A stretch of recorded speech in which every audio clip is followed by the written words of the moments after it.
Bueno, compañeros, estamos acá, finalmente, acá con la presencia del compañero Lucas. Pido un aplauso al compañero Lucas. Dio una lucha política fenomenal. Y bueno, pasó, fue, volvió.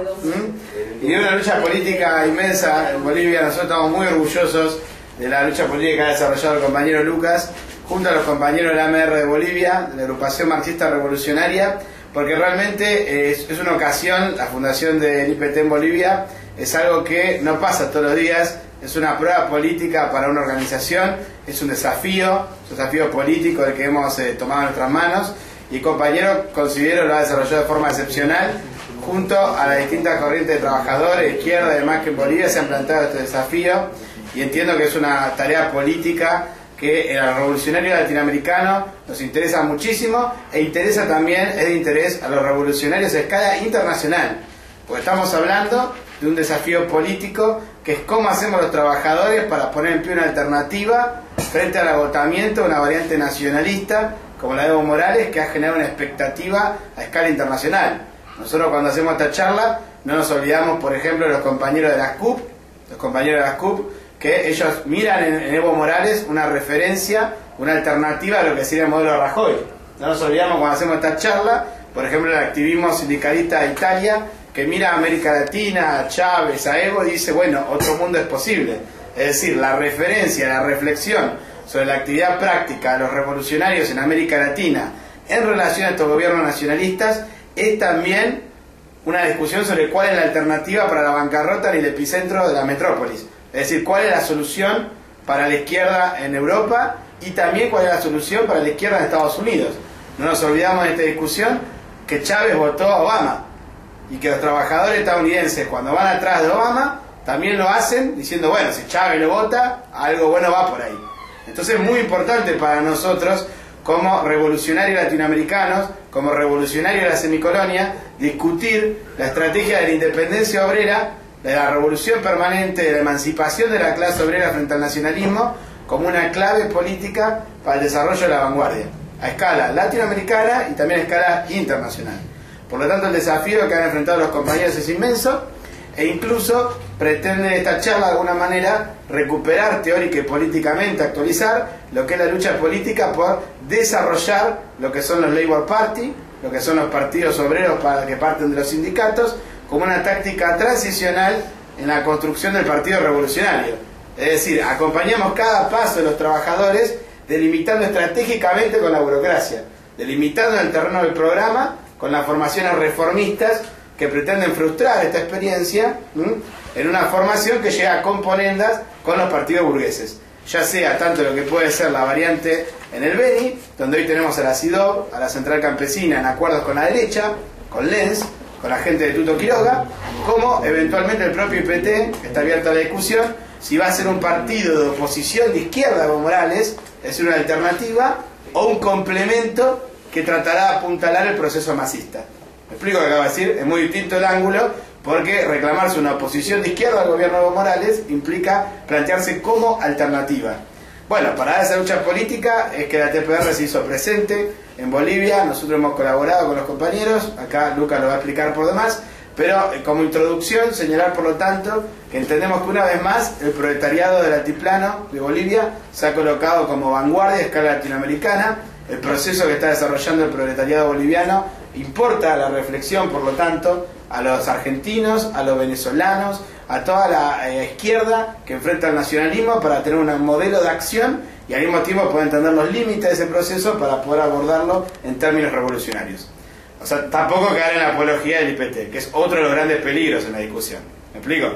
Como por eso la construcción de una tendencia revolucionaria del IPT encierra la táctica para la cual los trotskistas nos hemos preparado y con la cual tenemos que intervenir con mucha convicción, pues una oportunidad de características históricas. Así que bueno, básicamente sin más, en función de esto, presentar al compañero Juan Marino, que antes de ver la situación en Bolivia va a hacer una reflexión sobre lo que estuvo sucediendo en los últimos días acá en este país, que estuvimos sufriendo las inundaciones, tanto en La Plata, Barrio Mitre y todo lo demás, o sea, el desgobierno, los gobiernos capitalistas generando una nueva masacre que se podría haber evitado. Así que bueno, sin más, Juan Marino va a hablar sobre el tema de las inundaciones, una breve introducción, y luego lo dejo con Lucas Malaspina, dirigente de la tendencia piquetera revolucionaria. Bueno, compañeros, Compañeras y compañeros, antes de iniciar la charla de Bolivia, nosotros queríamos señalar brevemente el problema de la necesidad de desarrollar una lucha política muy fuerte en relación a las inundaciones. No solo una lucha política contra los partidos patronales y los gobiernos que han generado esta situación que ha llevado a la muerte de más de 50 personas, casi 60 personas, sino en primer lugar para plantear la necesidad de desarrollar una campaña para solidarizarnos con todos los afectados por el temporal y en ese sentido acercarles nuestra ayuda. En primer lugar, lo que nosotros queremos destacar es que ya hemos discutido y estamos desarrollando en los colegios y en los lugares de trabajo una campaña de recolección de todos aquellos elementos que necesitan las personas que fueron afectadas por el temporal para poder capear la situación y enfrentar este duro momento que están sufriendo miles y miles de familias argentinas a partir del desastre que se generó por las inundaciones que hubieron en Capital Federal y Buenos Aires. Y en ese sentido, en este mismo momento, compañeros de nuestra organización están en la asamblea de Saavedra, que es el barrio en el cual está ubicado Barrio Mitre, que es uno de los barrios más afectados por las inundaciones, es el barrio que está atrás del DOT, para justamente solidarizarnos con las familias afectadas y efectivamente organizar la solidaridad con ellos y las donaciones que les vamos a hacer en los próximos días. En esa misma línea nosotros entendemos que al mismo tiempo es muy importante plantear una perspectiva política a todos los compañeros y compañeras que fueron afectados por las inundaciones, porque la solución del problema que llevó a la inundación masiva que se desarrolló y a las muertes pasa justamente por enfrentar a los gobiernos capitalistas y a su política contraria a los intereses populares. En primer lugar, lo que nosotros queremos poner de relieve es que las inundaciones y la masacre desnudó la política de los gobiernos de Bruera y de Macri en la ciudad de Buenos Aires y en La Plata. Y ambas políticas amparadas por el gobierno nacional y por el gobierno de Scioli. En la ciudad de Buenos Aires, Macri subejecutó fuertemente todo el presupuesto destinado a la construcción, a las obras públicas, destinada a los pluviales y demás, a la red hídrica que es necesaria para evitar las inundaciones. Ejecutó solamente un 5% de los fondos destinados para ese objetivo, mientras que los fondos destinados para garantizar la formación de la policía metropolitana fueron ejecutados en su totalidad. Es decir, que la orientación política del gobierno es muy clara y justamente lo que hizo apenas fue la inundación fue mandar a la metropolitana a custodiar el DOT para evitar saqueos de parte de la gente del barrio Mitre contra el DOT. Y sin embargo se niega a ejecutar el presupuesto necesario para modificar la red pluvial hídrica para garantizar que no haya inundaciones. En ese mismo sentido, en la asamblea hoy de Saavedra nos comentaban los vecinos que Santilli había dicho a decirles explícitamente que por 5 años no iban a hacer las obras necesarias para modificar esta situación y para que se acaben las inundaciones. Entonces la responsabilidad del gobierno de Macri, que además defendió explícitamente estar de vacaciones durante el temporal y durante la masacre, es muy clara en toda esta situación. Y ha abierto toda una crisis política donde Macri está fuertemente cuestionada en la ciudad de Buenos Aires y por eso hemos ido hoy a la asamblea de Saavedra a plantear la necesidad de desarrollar una movilización para exigir la renuncia del gobierno de Macri, planteando el fuera Macri. Así como en ese mismo sentido planteamos la necesidad de luchar por el fuera Bruera. Bruera desconoció un amparo que fue realizado por organizaciones ambientalistas en 2011, que fue dado a lugar por la Corte Suprema de Justicia de la provincia de Buenos Aires en 2011, que planteaba que el nuevo Código Urbano de Planificación Urbana que había aprobado Bruera iba en contra de todas las indicaciones planteadas por las organizaciones ambientales, de arquitectos y demás, que planteaban que con ese código se iba a arruinar todo el sistema de drenaje, etcétera, y que iba a generar inundaciones masivas y que ponía en riesgo a toda la ciudad de La Plata. No le importó, lo aprobó igual, desoyó esas resoluciones, desoyó todas esas indicaciones y hoy tenemos la situación que tenemos. Y la situación de La Plata es absolutamente grave y ha desatado una crisis política muy fuerte e incluso los medios dicen que Alicia Kirchner en reuniones con funcionarios y con el propio Bruera le exigió que renunciara. Un elemento para comparar es que en Berisso y Ensenada, que están al lado, no hubo ningún muerto y en La Plata sí, eso se debe a su infraestructura. Entonces eso es muy importante señalarlo porque se desató una crisis política, el propio FAP salió a exigirle la renuncia a Bruera y sin embargo los kirchneristas no están desarrollando una lucha para echar a Bruera. No están desarrollando una lucha para echar a Bruera, así como los kirchneristas de la Capital Federal tampoco están desarrollando una lucha para echar a Macri. Entonces, Entonces no hay una movilización popular promovida por el kirchnerismo para echar a los gobiernos directamente responsables de esta situación, porque es el propio gobierno nacional el que forma parte de toda esta orientación más general que permite, que garantiza las inundaciones y que lleva a estas masacres. Y en ese sentido hay un dato que nosotros queremos destacar y que quede muy claro, que es el siguiente. El gobierno nacional, el día siguiente de las inundaciones y la masacre, el día siguiente de Semana Santa, sacó un decreto para pagar 2.300 y poco millones de dólares en concepto de deuda externa. 2.300 millones en medio de toda esta crisis, en medio del dolor de las familias, en medio de las pérdidas millonarias de las viviendas, autos, etcétera, etcétera, de las familias, de las pérdidas humanas, de las muertes y más, el gobierno aprovechó y sacó un decreto para pagar más de 2.300 millones de dólares de deuda externa. Y la contracara de eso fue un anuncio de Cristina, el día de ayer, de que a los afectados por el temporal les iba a dar, uno, a los que cobran la AUH y la asignación por embarazada, se los iba a duplicar por 2 meses. Que a los jubilados que cobran la mínima les iba a dar un poco más de 2.000 pesos el mes que viene, que va a pedir un préstamo al Banco Interamericano de Desarrollo de $100.000 para hacer obras en La Plata, y que al mismo tiempo va a otorgar una línea de préstamos cuyo monto máximo es 50.000 pesos, con una tasa de interés entre comillas baja, según lo que sería ellos, a ser devuelta por los propios damnificados. O sea que básicamente está diciendo que el problema del temporal lo va a solucionar con poco más de 2.000 pesos en los próximos meses y con préstamos que tienen que ser pagados por los propios damnificados. O sea que los damnificados tienen que terminar pagando los arreglos de toda la destrucción de las viviendas generadas por el temporal y por la inundación masiva de responsabilidad de los gobiernos. Es una tomada de pelo. Mientras pagan más de 2.300 millones de dólares, van a invertir supuestamente en todo lo que tiene que ver con el temporal 1.000 millones de pesos. O sea, 10 veces más. Si se toma el tipo de cambio oficial, lo que van a cobrar en pago de deuda externa solamente en este mes, con lo que tienen que pagar por todo lo del temporal. Y todo el plan de lo del temporal, si es que lo ejecutan además, y al mismo tiempo teniendo en cuenta que eso está en manos de la Cámpora, el Ministerio de Desarrollo Social de Alicia Kirchner, que lo ejecutan de forma absolutamente arbitraria.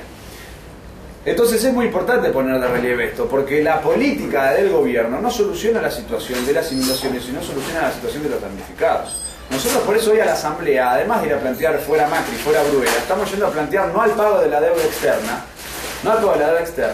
que a los damnificados se les dé plena indemnización por todos los daños generados por las inundaciones. Plena indemnización. No puede ser que los damnificados se les exija que ellos tengan que pagar los daños. Plena indemnización. Y que haya un plan de obras públicas bajo control de las organizaciones vecinales y populares, que es lo que no está garantizando ni Cristina, ni Scioli, ni Bruera, ni Macri, sino todo lo contrario. No le dan ninguna solución. Cristina prometió una auditoría para verificar la responsabilidad de la situación en La Plata. No hay una solución a la situación. Entonces nosotros tenemos que desarrollar una intensa movilización popular y una intensa denuncia política para poder efectivamente dar una salida a toda esta situación y oponer una salida por izquierda contra la política de todos estos gobiernos, que son los gobiernos que llevan a estas masacres, que son los gobiernos que llevan a estas inundaciones, que son los gobiernos responsables de la muerte de las casi 60 personas que murieron por el temporal. Entonces, en función de eso, nosotros queríamos hacer esta observación al principio de la charla para plantearnos desarrollar a fondo esta campaña, y que la campaña por la recolección de colchones, frazadas, pañales, comida, juguetes y demás para los damnificados tiene que ir acompañada de esta campaña política de denuncia a estos gobiernos y planteando esta alternativa política, esta salida política, planteándole a los compañeros que esto demuestra la necesidad de enfrentar a todos estos partidos, enfrentar a Cristina a la derecha y al FAP, y plantear una salida por izquierda, metiendo legisladores de izquierda y construyendo una oposición de izquierda a todos estos bloques políticos patronales. Esa es la lucha política que nosotros nos planteamos para poner en pie la Coordinadora de Defensa de FIC, y esa es la lucha política que como TPR vamos a dar al ejecutar la solidaridad práctica con todos los damnificados por el temporal. Entonces, habiendo dicho esto, nuevamente le damos la palabra al compañero Lucas Malaspina, dirigente de la Tendencia Piquetera Revolucionaria y fundador del Partido de los Trabajadores de Bolivia. El método va a ser el siguiente: yo voy a exponer y después van a hacer las preguntas. Aclaro por una cuestión de que seguramente yo voy a mencionar algunos elementos políticos que incluso cotidianos de la vida de Bolivia, que pueden no ser tan comunes para los compañeros de acá, pero bueno, si no quizás haya demasiadas interrupciones y demás, y bueno, prefiero que sean al final por una cuestión de orden, que bueno, incluso me conviene a mí para tener garantizada la plena solvencia a la hora de exponer. Bueno, más allá de eso, lo importante que yo quería destacar era digamos, algo que quizás dio por sentado Juan, pero que en realidad no hay que dar por sentado, que es con quién nosotros tuvimos una relación cuando desarrollamos la lucha política dentro del Partido de los Trabajadores. Porque bueno, ya no va más eso de que se llama instrumento político de los trabajadores. Es un elemento muy importante que no se llame así, porque el primer nombre que tuvo era en referencia a que existió en algún momento, bueno, sigue existiendo el movimiento al socialismo, el MAS, que surgió a partir de 6 organizaciones campesinas de Cochabamba, y que se llamaba Instrumento Político por la Soberanía de los Pueblos. O sea que llamarse Instrumento Político de los Trabajadores era como un paralelismo con el MAS. Y llamarse ahora Partido de los Trabajadores y borrar el anterior nombre es borrar un paralelismo con el MAS para dar un paralelismo con Lula. O sea que son paralelismos todos complicados los que eligió la burocracia, pero es importante tenerlos en cuenta para abordar el debate. Ahora, el hecho de que nosotros estableciéramos una colaboración con la agrupación marxista revolucionaria no es un factor, digamos, que fuera aleatorio. Nosotros no es que fuimos, nos reunimos con todos los grupos y dijimos, bueno, que nos parece, digamos, hicimos una especie de ruleta rusa o tiramos una moneda y dio la AMR. Nosotros con la AMR tenemos una tradición política común. De hecho, anteriormente dos compañeras de nuestra organización ya realizaron un viaje y ya tomaron contacto con la Central Obrera Boliviana en el 15º Congreso de esa Central Obrera, en un momento muy importante y fundamental, y desde ese momento es que nosotros estamos siguiendo los debates de la COP que dieron origen al Instrumento Político de los Trabajadores, actual PT de Bolivia.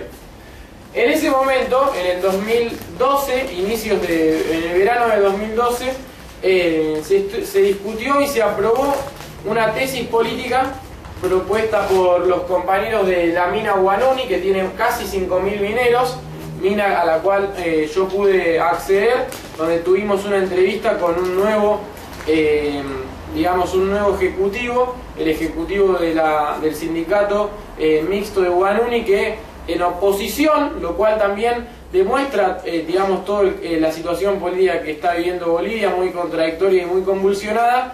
En oposición a las anteriores gestiones, se reivindicaba, por lo menos ideológicamente, como trotskista. Si tengamos en cuenta que antes los ejecutivos de la mina Huanuni, que es el centro político de la Federación Minera y el centro político, por lo tanto, de la COB, estaban con el gobierno. Bueno, esa mina de Huanuni, para el Congreso de 2012, propuso que se hiciera el Instrumento Político de los Trabajadores. Y fue a partir de ese Congreso, de esa relación que establecimos, que nosotros empezamos a discutir, bueno, cómo seguimos la evolución política de ese proceso, en qué va a terminar. Porque puede terminar en un aborto político, puede terminar en un partido que, bueno, impulse las luchas, vaya para adelante, pero sin un programa revolucionario, después termine como, bueno, termine generando. Puede terminar en cualquier cosa eso, porque ser un instrumento político no dice nada necesariamente, solo plantea la tarea de construir un partido, no dice cómo ni para qué. Bueno, nosotros fuimos a Bolivia y éramos conscientes de que ese debate estaba presente, y lo fuimos a dar con los compañeros de la agrupación marxista revolucionaria por una razón en especial. Nosotros venimos de la CRCI, somos de la defensa de la Coordinadora por la Refundación de la Cuarta Internacional, y ellos vienen de una tradición que está marcada por 2 o 3 hechos importantes, y es la que le da origen a su organización. El primero y más importante es la Asamblea Popular de 1971, hecho que nosotros hemos discutido ampliamente, hemos estudiado, hemos sacado un material para proyectar las discusiones. Incluso es un material que cierto activismo no solo de la izquierda, sino de la propia COP, a partir del 15º Congreso ya lo tenían en sus manos. Varios dirigentes me dijeron, los del folleto de la Asamblea Popular, sí, lo leí interesante.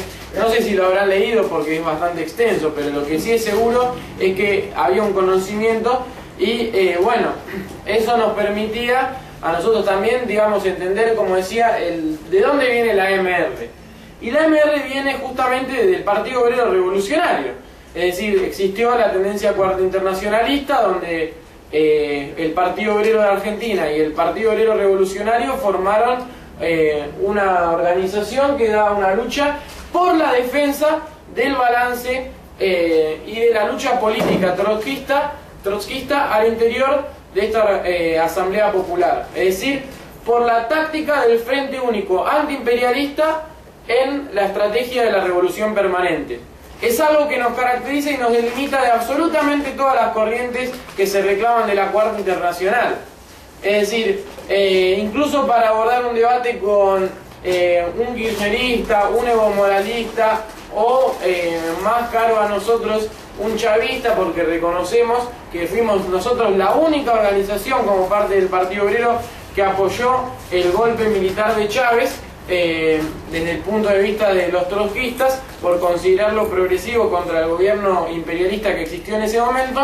Nosotros sabemos que somos los únicos que le planteamos a la clase obrera y al pueblo explotado de los países atrasados que a través de esa táctica podemos desafiar a la dirección y decirle, mirá, nosotros te ofrecemos un programa para llevar al triunfo, digamos, las aspiraciones de la nación oprimida. Y eso es lo que defendía el POR, y de ahí viene la AMR. ¿Por qué digo que ahí viene la AMR? Porque después de la crisis de las relocalizaciones en 1985, el POR entra en una crisis total. El POR tuvo una responsabilidad que todavía no está del todo esclarecida, pero que todos coinciden en que la tuvo, incluso el propio POR actualmente, o sea, no sus militantes que se han desprendido, sino todos en la dirección actual, coinciden que el POR como mínimo erró en algo de lo que hizo en ese momento. Incluso en ese momento no lo reconocían, y es parte de lo que voy a explicar. Un compañero, el segundo dirigente más importante del Partido Obrero Revolucionario, el compañero que nosotros reivindicamos todo su legado político, ya cuando estábamos en el Partido Obrero, llamado Juan Pablo Bájerer, él hizo una crítica, dijo, nosotros estamos acá en el POR, venimos de hacer un frente único para defensa de las minas contra el neoliberalismo, el decreto que impulsó el gobierno de Paz Estenssoro, que básicamente privatiza todo, y en función de eso teníamos una responsabilidad, llevar adelante una lucha contra la represión, llevar adelante victoriosamente esa lucha. Sin embargo, lo que ocurrió fue que ese Frente Único no quiso luchar contra la represión, se tiraron atrás de las minas. La única mina estatal que se conservó bajo manos de los del Estado fue la mina de Guanuni, y por eso es tan importante también, como expliqué antes, para todos los compañeros de Bolivia. Y bueno, entonces hay que discutir un balance, dijo ese compañero, Juan Pablo Bájerer. Lora, que era su mentor políticamente inclusive, dijo no, ningún balance, y bueno, obviamente se abrió una crisis. ¿Por qué? Porque el balance era sumamente importante para el POR. Se habían perdido la mayor parte de los cuadros mineros, que era la base de la inserción proletaria del POR en ese momento. La organización estaba en un descalabro y Lora flasheaba, por decirlo en nuestros términos, es decir, estipulaba que era posible, como incorporar 10.000, 20.000, primero 1.000, después 10.000, después 20.000 militantes. Y todo eso cuando no quería discutir qué había pasado con los mejores militantes, cuadros políticos del POR en el movimiento obrero. O sea, básicamente estaba en una especie de, digamos, planteo mesiánico de que el POR, por fuera de las conclusiones que tenían que sacar de su propia experiencia y de la experiencia de la clase obrera boliviana, iba a poder hacer que los trabajadores se elevaran a un programa que abstractamente era correcto, pero que no se había demostrado, por lo menos prácticamente, o de que si era correcto, tácticamente algo había fallado y por lo tanto algo había que hacer para organizativamente solucionarlo. Bueno, nada de eso quiso discutir Lora, y por el contrario lo que hizo fue hacer una maniobra diciendo que Juan Pablo Bacherer era un agente delator de la policía, y que por lo tanto él no podía discutir con él en ninguna instancia del partido, y que muy por el contrario, bueno, era tan delator que había, y tan alto era su cargo en el partido, el de Bacherer, que entonces como era un delator que había, digamos, hecho una delación al respecto de una actividad ilegal del partido, él no podía decir qué era lo que había delatado. Entonces, por lo tanto, como ese dijo en un congreso, yo me voy si no lo echan, y dijo, bueno, pero ¿cuáles son las pruebas?, dijeron los delegados. No puedo dar las pruebas porque si las doy entonces estoy yo también delatando una actividad ilegal del partido. Entonces, bueno, básicamente extorsionó a todos y hizo que lo echen sin ninguna prueba. Bueno, eso fue algo que se conoció como el Tribunal Moral Internacional. El Partido Obrero obviamente dijo, no, esto es una aberración. Nosotros como corriente política defendemos que tiene que haber comisiones de control frente a eso. Por eso es tan importante que nuestra organización se esté dotando de estatutos, de métodos de funcionamiento democráticos, digamos, que nos permitan instruirnos políticamente y cómo manejarnos ante una situación de este estilo. Pero lo más importante fue el debate político que ocultaba eso. El debate político era que el POR se estaba transformando, como finalmente concluyó el compañero Bacherer, en una secta nacionalista. Y eso se expresa hoy. ¿Por qué digo esto? Porque, bueno, los compañeros de la oposición trotskista, que era el agrupamiento que lideró Bacherer, fueron expulsados, y solo los compañeros de la oposición trotskista, cuando Evo Morales todavía era un líder antiimperialista reconocido entre las masas de Bolivia, y convocó a la formación de un instrumento político por la soberanía de los pueblos, solo la oposición trotskista tuvo el valor de llevar adelante una lucha revolucionaria al interior de ese partido que se estaba conformando, e incluso ganó a sectores indígenas de ese partido a un programa cuarta internacionalista. Y por eso le valió la persecución de sectores burocráticos al interior de ese partido que estaban ligados a la COP, a los sindicatos cocaleros y demás, que no querían saber nada con que se fusionara el programa trotskista con compañeros de los más oprimidos del campo y particularmente de las organizaciones indígenas. Pero esto es muy importante porque básicamente ¿qué verificaba eso? Que el POR ya no era un partido revolucionario que podía liderar una asamblea popular y decir, bueno, vamos para acá, vamos para allá, y que un sector de la vanguardia lo dirigiera. No tenía ninguna legitimidad. Apelaba a cualquier método burocrático para expulsar al ala más revolucionaria de su seno. Y eso terminó llevándolo a darle la espalda a un proceso muy importante como fue la formación del IPCP. Y los compañeros de la OT no le dieron la espalda y sentaron un precedente para lo que nosotros vamos a hacer, que es la discusión sobre el instrumento político de los trabajadores.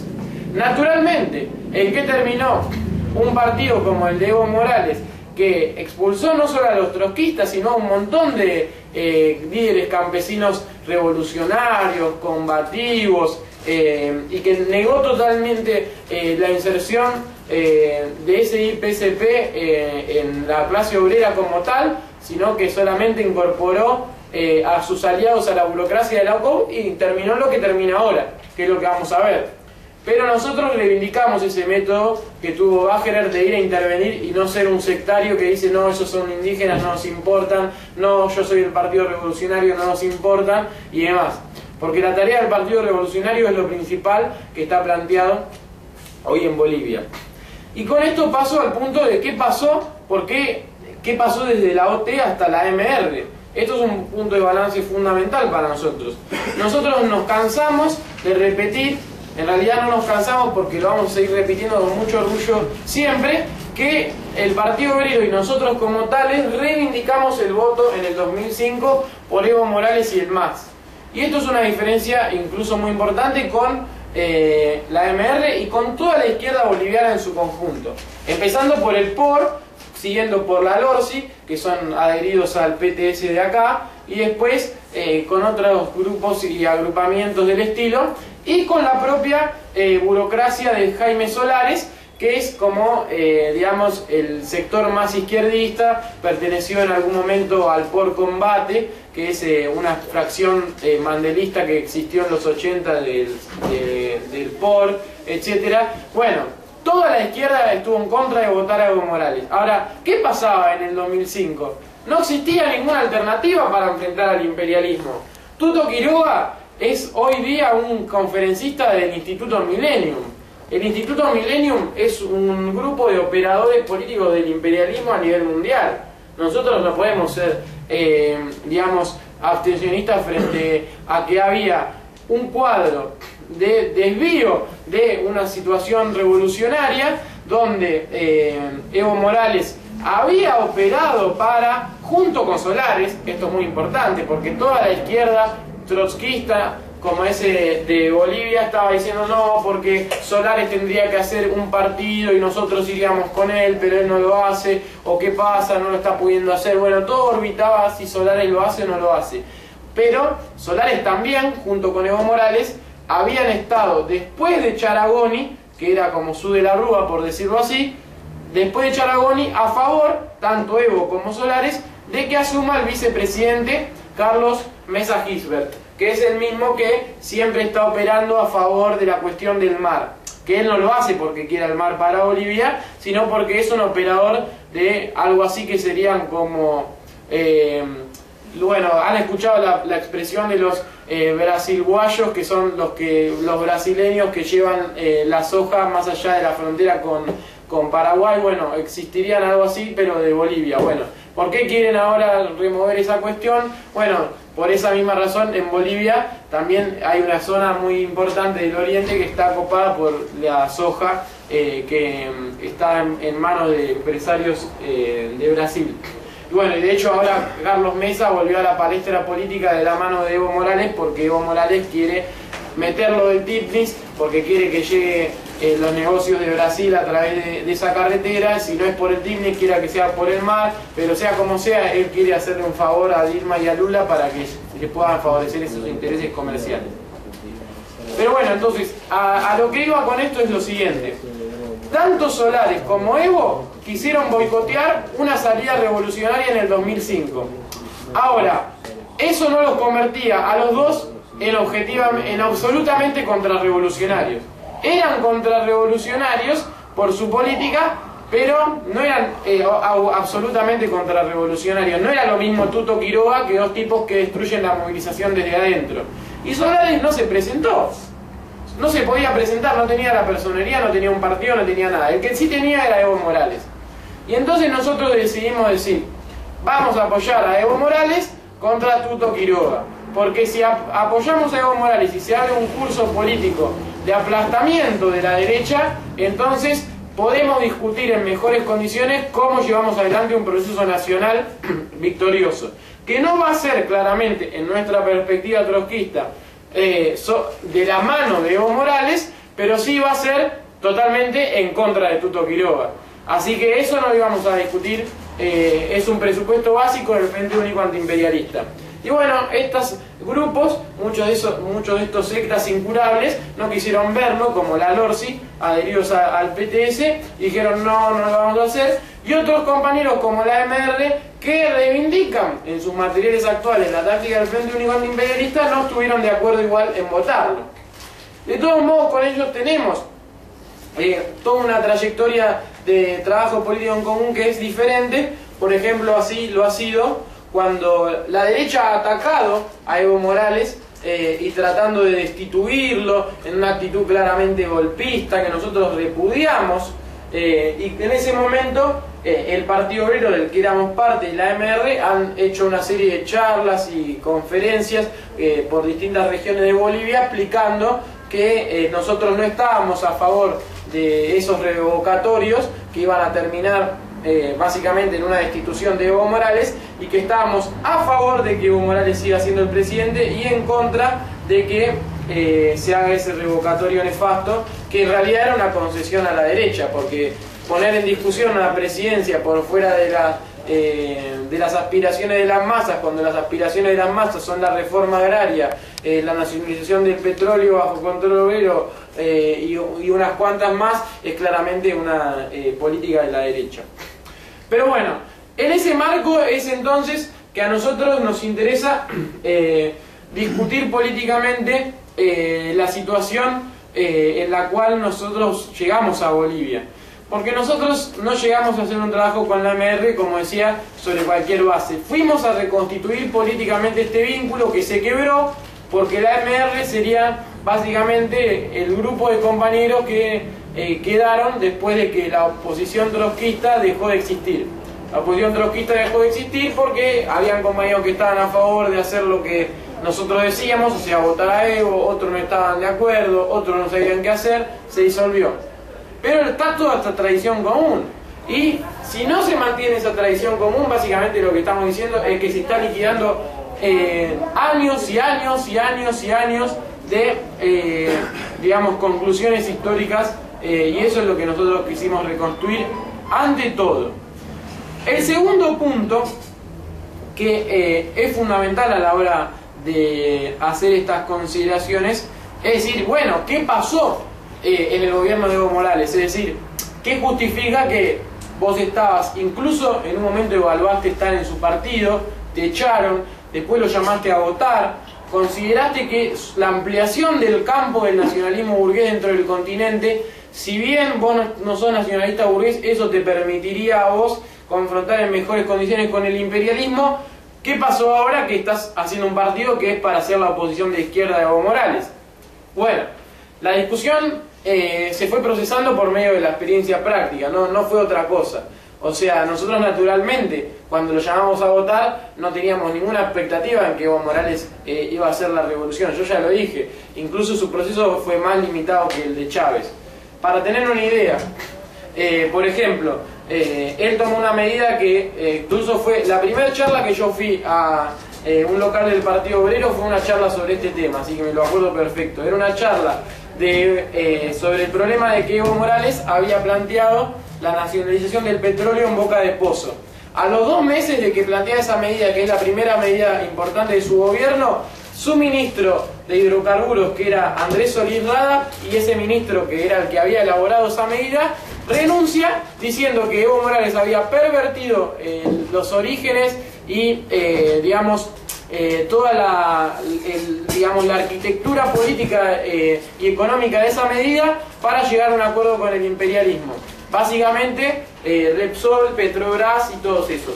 Entonces, una medida progresiva que no dura 2 meses casi no es una medida, porque hasta que tenían que tener la plata para financiar cómo iban a aplicar esa nacionalización y en qué se iba a ver sus frutos, terminó la nada. Y el tipo ese hoy es uno de los mejores críticos desde el punto de vista de la economía política burguesa del problema de la cuestión del petróleo en Bolivia, porque el tipo sabe bien desde adentro cuáles fueron los lazos con el imperialismo que impidieron al Estado boliviano desarrollar concretamente una política más o menos progresiva sobre la cuestión energética. Y de hecho hoy es uno de los problemas que está impidiendo acrecentar la base monetaria en Bolivia. No solo la cuestión del petróleo, pero es una, porque la base monetaria de la que tanto se hace decir Evo Morales, que tiene un montón de reservas que antes nunca habían llegado a tener tantas reservas, son por los hidrocarburos y por los minerales. Los minerales se pronostica que, bueno, ya se sabe que están en caída libre y su precio, y se pronostica que en 2 años se van a liquidar. Por eso también Evo Morales está diciendo que, bueno, sus ministros y él también, que no quieren saber absolutamente nada con nacionalizar nada. No es solo una cuestión de que es una política de concesión al imperialismo, no chocar con las empresas que están en manos de transnacionales. No quieren nacionalizar porque si ellos nacionalizan y en 2 años tienen que despedir a la gente, el costo político va a ser para ellos. Es un problema político ante todo. Porque de última, hacer una nacionalización de una cooperativa menor, con patronos menores, que no tienen demasiada influencia política, podría ser una especie de medida, entre comillas, demagógica, que la podrían realizar. Pero no quieren después tener que hacerse cargo de despedir a nadie, y como viene la economía, eso sería algo prácticamente imposible de evitar. Ahora, ¿cómo es ¿cómo se procesó políticamente esa experiencia? Bueno, lo más importante promesa que hizo Evo Morales fue una promesa relativamente, bastante contradictoria y que podía haberse desarrollado de manera progresiva, pero que realmente no lo desarrolló. Y la otra promesa fue totalmente reaccionaria. Una fue la de refundar Bolivia, que terminó en una cuestión totalmente reaccionaria. ¿Por qué digo esto? Porque, dicen que es un Estado plurinacional y básicamente toda la opresión contra los pueblos originarios se ve en el TIPNIS como sigue existiendo. De hecho, cuando yo estaba en Bolivia leí un folleto, que en realidad es casi un libro, de Álvaro García Linera, donde dice TIPNIS es una zona que existe desde los 90, o sea que en realidad fue creada por el neoliberalismo y no habría que respetarla. Después, segundo, es mentira que, así empieza todo un montón de ideología, porque el tipo es muy bueno para crear ideología, pero estuvo en ideología reaccionaria para justificar por qué hay que aplastar al TIPNIS. Entonces, no se refundó ninguna Bolivia y es todo un reversionamiento de las opresiones que ya habían. Y en segundo lugar, el problema más importante es de la Asamblea Constituyente, porque la cuestión de la Asamblea Constituyente era que iba a haber una reforma agraria, y no hubo ninguna reforma agraria, sino que lo único que se hizo fue revalidar el latifundio. Ahí fue lo más importante, la intervención que tuvieron nuestros gobiernos. Digo nuestros porque no solo el de Cristina Kirchner, sino también el de los compañeros que recientemente estuvieron en nuestro Congreso, compañeros del PCO, del Partido de la Causa Operaria, que también estuvieron con nosotros en el Congreso de Fundación del Partido de los Trabajadores. Ellos en el Partido de los Trabajadores de Bolivia, los compañeros de Brasil también estuvieron. Ahí pudimos aseverar una serie de conclusiones que tienen que ver con cómo fue operando a lo largo de la historia Lula para destruir, todas las tendencias a izquierda y más combativas que habían dentro del PT de Brasil. Pero lo más interesante es que en Bolivia mismo se corroboró que Kirchner y Lula, cuando eran gobierno y se desarrollaron las movidas de la derecha para, chocar contra el gobierno de Evo Morales, forzarlo a compromisos, pero en algún momento incluso destituirlo, Lula y Kirchner fueron a intervenir a Bolivia diciendo: acá hay que acordar, acá vos tenés que ceder en la cuestión de las autonomías, tenés que poner un tope a la cuestión de la reforma agraria. Y todo esto lo hicieron de una forma totalmente antipopular, sin ningún basamento en la votación que se había dado. Y por eso fue un gravísimo, lo digo 3 veces para que quede claro, no intervenir en la Asamblea Constituyente.